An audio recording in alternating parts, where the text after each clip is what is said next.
सभी विद्वानों की बात सुनी और बहुत अच्छे बिंदु निकल के आए हैं उसमें से। मैं चाहूंगा कि आप इस समस्या को अपने चश्मे से भी देखें और दर्शकों को बताएं कि अल्टीमेटली इनकी नीयत क्या है। सबसे बड़ी चीज होती है नीयत क्या है। ध्यान तो हमेशा ही भटकाते हैं, कोई ना कोई एक डाइवर्जन ही टैक्टिक्स लेके आते हैं कि बिहार से ध्यान हट जाए, वोट चोरी से, गद्दारी से इनका ध्यान हट जाए। पर कभी कभी ऐसा होता है ना, जब लोग सड़कों पे निकल आते हैं, और बिहार में तो सड़कों पे लोग निकल रहे हैं।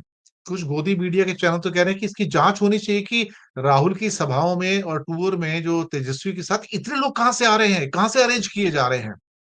मतलब वो उनको लगता है कि हर जगह मोदी जी की तरह बसें भर भर के, पैसे दे के, लंच दे के बुलाया जाता है।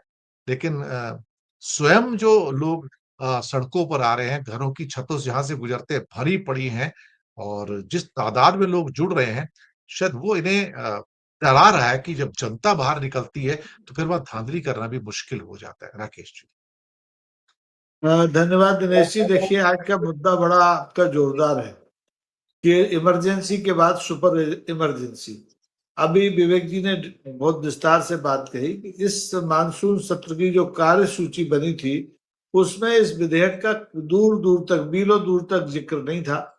लेकिन अब ये चूंकि रामराज वाली सरकार है तो इसको लगा होगा कि जब जब होए धर्म की हानि, बाढ़े असुर और अभिमानी, तो एक कानून लेके आओ।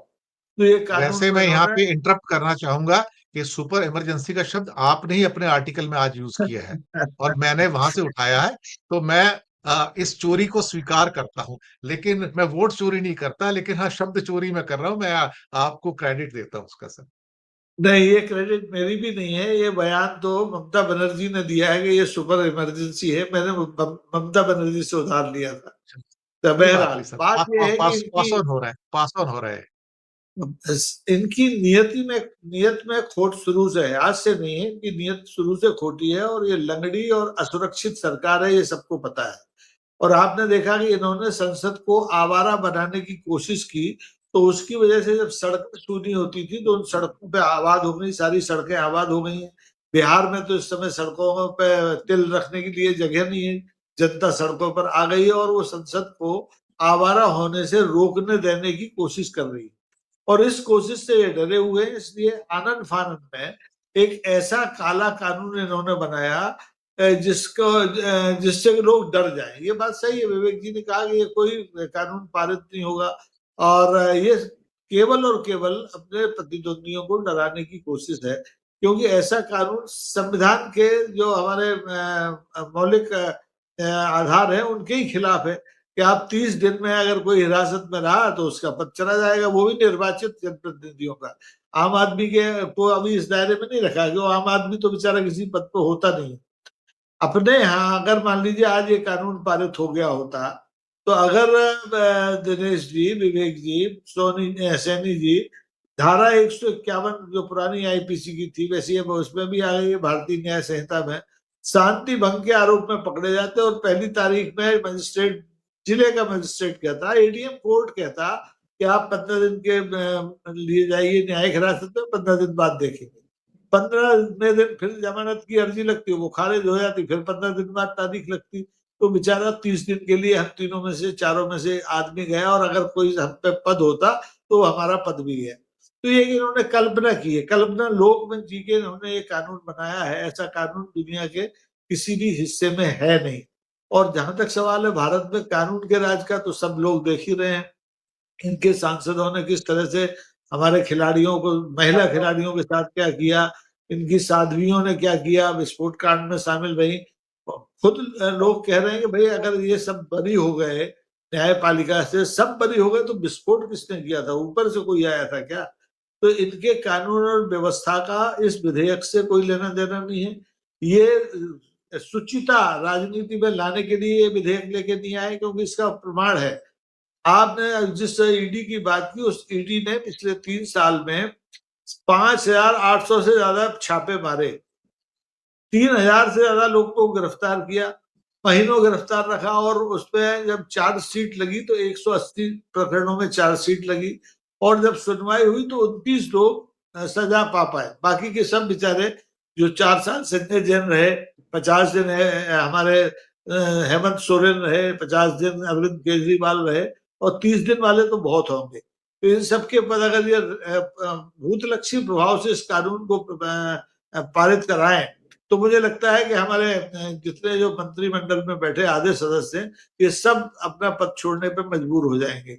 लेकिन इन्हें कानून बनाना नहीं है, इन्हें तो सिर्फ डराना है, और ये एक हौवा खड़ा कर रहे हैं। ध्यान भटकाने की बात है वही कि एसआईआर को लेकर इस समय पूरे देश में जो फिजा बनी है, ये उस फिजा में छेद करना चाहते हैं, उस पर धूल डालना चाहते हैं।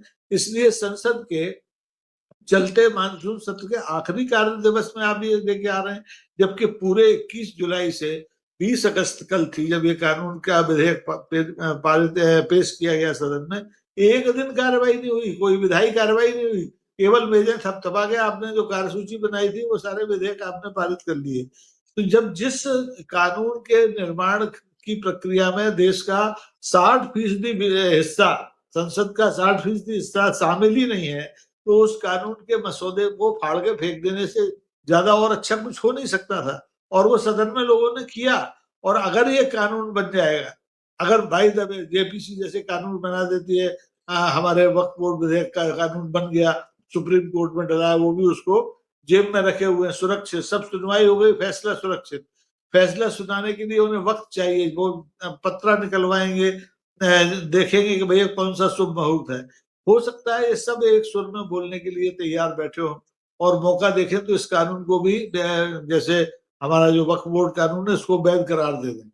और इसी तरह से जेपीसी जब इस कानून को बना ले तो उसको बना के रख लें, उस पर सुनवाइयां हो, फिर उस पर फैसला सुरक्षित रख लें, और जब जरूरत सरकार को पड़े तब उसको वैध करार कर दें। तो ये एक साजिश है, कार्यपालिका, न्यायपालिका, विधायिका सबको अपनी मुट्ठी में करने की।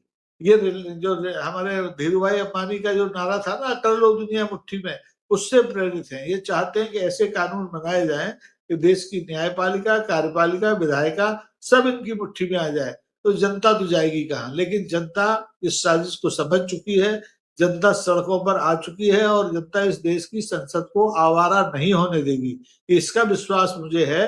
क्योंकि जनता ने देखिए जिस ढंग से प्रतिक्रिया एसआईआर पर दी है वो अनपेक्षित है, इसकी उम्मीद मुझे भी नहीं थी। और आज आप देखें बिहार में एक नई चीज शुरू हो गई है, इनके पास हुआ ना लोगों का मन भटकाने का।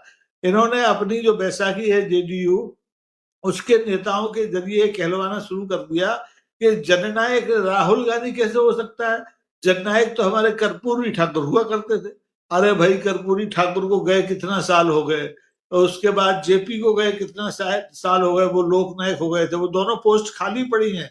उसमें लोकनायक भी कोई बन सकता है, जननायक भी कोई बन सकता है, लेकिन इन्हें तो भटकाना है। जनता को भटकाने के लिए कुछ भी चाहिए, कानून हो, जुमला हो, झूठ हो, चाहिए, और वो हो रहा है। तो मैं पूरी तरह से आश्वस्त हूं कि इस देश की सड़कें अब खामोश नहीं होंगी, खामोशी टूट चुकी है, और देश की संसद को आवारगी से बचाने के लिए हमारा जो जनता जनार्दन है वो सक्षम है, और ये जितनी भी साजिशें हैं वो नाकाम करने में कामयाब होगी देश की जनता, ऐसा मेरा भरोसा है। जी। दूसरे चक्र में आते हैं, उत्तर काफी छोटे